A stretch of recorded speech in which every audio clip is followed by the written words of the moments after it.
Hello students, कैसे हैं आप। व्याकरण बोध के पिछले वीडियो में हमने व्यक्तिवाचक संज्ञा का विस्तृत अध्ययन किया। आज हम जातिवाचक संज्ञा, भाववाचक संज्ञा, द्रव्यवाचक संज्ञा और समूहवाचक संज्ञा का विस्तृत अध्ययन करेंगे। आइए जानते हैं जातिवाचक संज्ञा क्या होती है। जातिवाचक संज्ञा जिन संज्ञा शब्दों से एक ही प्रकार के प्राणियों, वस्तुओं, स्थानों आदि का बोध होता है, उन्हें जातिवाचक संज्ञा कहते हैं। जैसे प्राणी, प्राणी में किसी भी प्रकार का प्राणी हो सकता है। मछली, गधा, चींटी, लड़का, औरत, घोड़ा, हाथी आदि। अगला है वस्तु। यहाँ किसी एक पर्टिकुलर वस्तु की बात नहीं हो रही है, यहाँ वस्तु जाति की बात हो रही है, जिसके अंतर्गत सोना, तेल, चप्पल, आटा, खिड़की, कार, कमीज, फल आदि आ सकते हैं। ऐसे ही स्थान, बाजार, शहर, गली, देश, पर्वत, नदी, विद्यालय, स्टैंड आदि। स्टूडेंट्स, स्थान के अंतर्गत कोई भी स्थान आ सकता है। बाजार, यहाँ कोई पर्टिकुलर एक बाजार की बात नहीं हो रही है या पर्टिकुलर एक शहर की बात नहीं हो रही है। इसके अंतर्गत कोई भी बाजार आ सकता है, कोई भी शहर आ सकता है, कोई भी गली, देश, पर्वत आ सकता है। यदि कोई एक पर्टिकुलर बाजार, शहर की बात होती, पर्टिकुलर पर्वत की बात होती, नदी की बात होती, तो ये व्यक्तिवाचक संज्ञा के अंतर्गत आ जाता। लेकिन हम यहाँ जातिवाचक संज्ञा की बात कर रहे हैं। जातिवाचक संज्ञा को और अच्छे से समझने के लिए यहाँ हम कुछ वाक्यों की हेल्प लेंगे।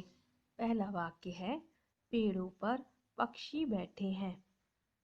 इस वाक्य में पेड़, यहाँ कोई एक पेड़ की बात तो नहीं हो रही, कोई सा भी पेड़ हो सकता है, आम का हो सकता है, जामुन का हो सकता है। इसीलिए इस वाक्य में पेड़ जातिवाचक संज्ञा है। ऐसे ही पक्षी, कोई भी पक्षी हो सकता है, चिड़िया हो सकती है, तोता हो सकता है, कोई एक पर्टिकुलर एक पक्षी की यहाँ बात नहीं हो रही, यहाँ कोई सी भी पक्षी हो सकता है। इसलिए इस वाक्य में पक्षी भी जातिवाचक संज्ञा है। अगला है, शेर हिरण का शिकार करते हैं। इस वाक्य में शेर, यहाँ पे कोई एक शेर की बात नहीं हो रही, यहाँ पे पूरी शेर जाति की बात हो रही है कि कोई भी शिकार कर सकता है हिरण का। इसलिए शेर जातिवाचक संज्ञा है। ऐसे ही हिरण, हिरण यहाँ पे कोई एक हिरण की बात नहीं हो रही, कोई भी हिरण हो सकती है।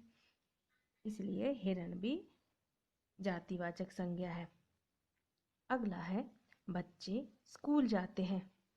यहाँ भी कोई एक बच्चे की बात नहीं हो रही, किसी का नाम नहीं है। यहाँ राम भी हो सकता है, श्याम भी हो सकता है, राजू भी हो सकता है, कोई भी बच्चा हो सकता है। तो बच्चे स्कूल जाते हैं, तो बच्चे यहाँ जातिवाचक संज्ञा है। ऐसे ही स्कूल, यहाँ कोई स्कूल का नाम नहीं है, यहाँ पे कोई भी स्कूल हो सकता है, कोई भी एक स्कूल हो सकता है। तो यहाँ स्कूल भी जातिवाचक संज्ञा है। अगले वाक्य में, चिड़ियाघर में जानवर रहते हैं।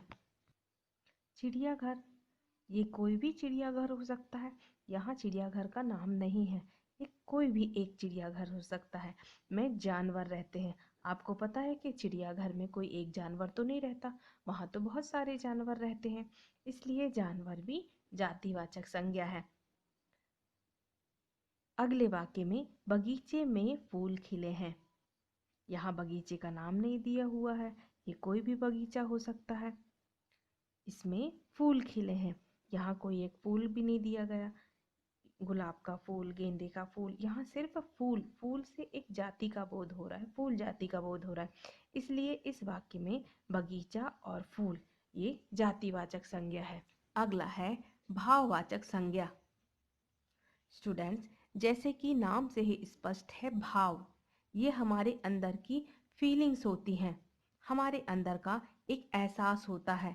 इनकी कोई शक्ल नहीं होती, इनका चित्र नहीं बनाया जा सकता, इसे देखा और छुआ नहीं जा सकता। ये हमारी फीलिंग्स होती हैं। इनका कोई रूप नहीं होता, इनका कोई आकार नहीं होता।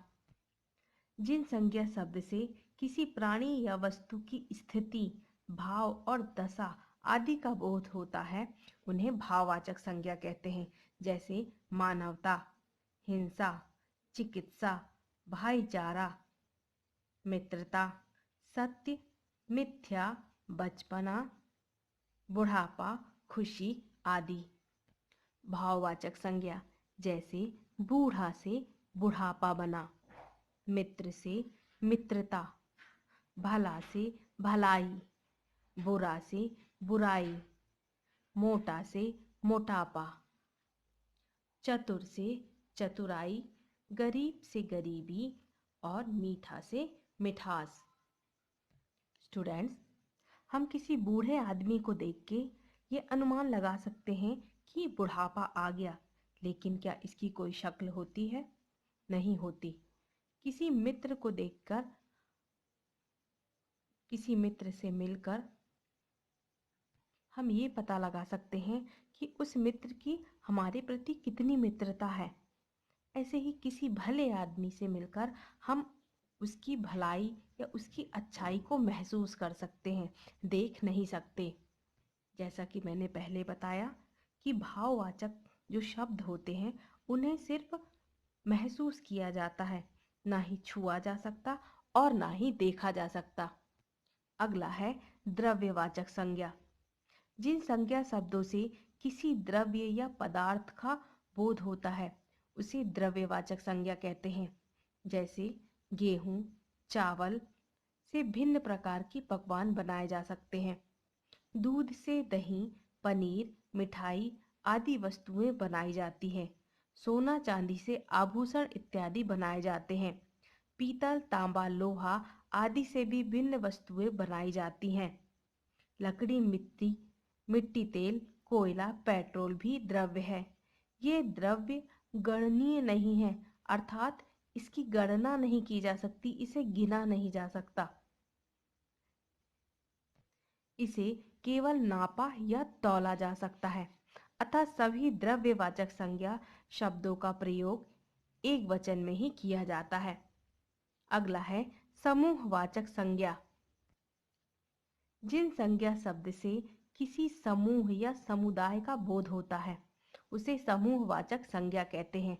जैसे अंगूर का गुच्छा, अनाज का ढेर, ताश की गड्डी, मधुमक्खियों का छाता, धनिये की गड्डी, कक्षा, भीड़, पुलिस, जत्था, टुकड़ी, दल आदि समूहवाचक संज्ञा के उदाहरण हैं।